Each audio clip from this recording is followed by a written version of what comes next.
As you know, last night, Leader Schumer and I had a very productive meeting with President Trump, where we agreed to a plan to work out an agreement to protect our nation's dreamers from deportation. We insisted that the bipartisan DREAM Act, the one introduced by Congresswoman Lucille Roybal Allard, would be the basis for the protection, and that we would review border security measures that do not include building a wall as we go forward. It was interpreted by some that we had a deal on the bill, but that wasn't on the package. That wasn't the case.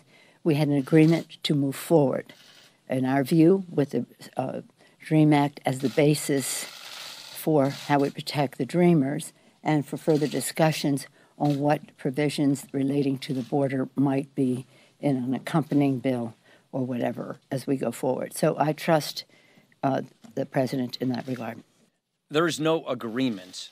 The president and the chief of staff called me from Air Force One today to discuss what was discussed. And it was a discussion, not an agreement or a negotiation.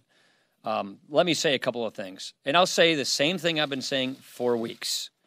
And the president and I have been talking about this for weeks. You cannot fix DACA without fixing the root cause of our problem. We do not have control of our borders. So we need border security and enforcement as part of any agreement. I think that's something the Democrats are beginning to understand. I think that's something that they're beginning to agree with. And it's right and proper that the president talks with the other party. These were discussions, not negotiations. There isn't an agreement. So what we're going to do is get our consensus, and we're having the conversations with our members right now while we negotiate a compromise, which there will be a compromise. We believe this will occur.